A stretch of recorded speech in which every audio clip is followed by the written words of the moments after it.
ভাই ভাই মিল থাকলে শত্রুপক্ষ দুর্বল হয়ে যায়, আর ভাই ভাইয়ের ভিতরে ঝগড়া হইলে শত্রুপক্ষ তো দূরের কথা, সমগ্র পৃথিবী তাদের নিয়ে তামাশা দেখে এবং হাততালি বাজায়। সবচেয়ে ভয়ঙ্কর মানুষ হলো তারা যারা আপনাকে পছন্দ করে না কিন্তু পছন্দ করার ভান ধরে।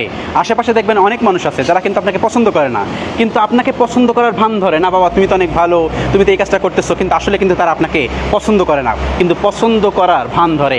এরা হচ্ছে ভয়ঙ্কর মানুষ। আমি টেনশন করেও দেখেছি, আমি কেঁদেও দেখেছি।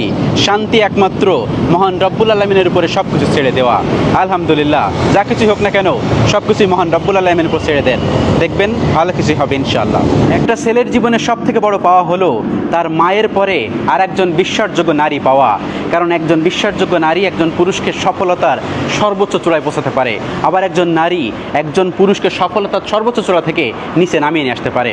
সেজন্য একজন পুরুষ অনেক বেশি ভাগ্যবান হয় যদি তার জীবনে একজন ভাগ্যবান বা ভাগ্যবতী বা রূপবতী না এসে যদি একজন সাপোর্টিভ মানুষ আসে।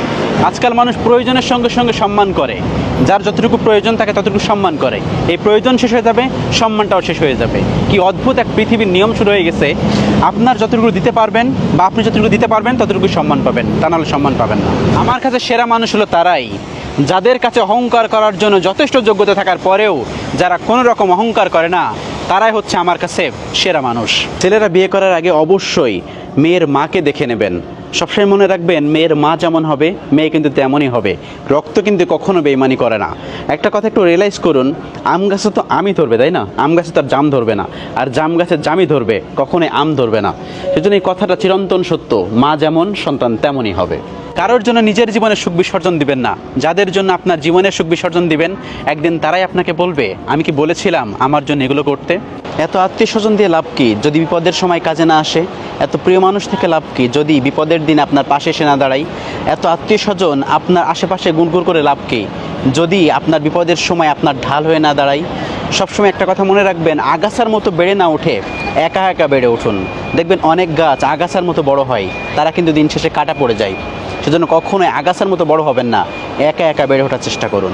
এই কথাটা হয়তো আপনার জীবনের সাথে মিলে যাবে। একটু খেয়াল করে দেখবেন, যার পাশে আপনি ছিলেন বিপদের সময়, যার বিপদে আপনি ঢাল হয়ে গিয়েছিলেন, যার বিপদে সবসময় পাশে থাকেন, সেই মানুষটি আপনাকে পিছনে পিছনে সমালোচনা করে, বদনাম করে, আপনার ক্ষতি করতে চায়। কথাটা হতে পারে তিতা, কিন্তু এটাই সত্য, এটাই চিরন্তন বাস্তব।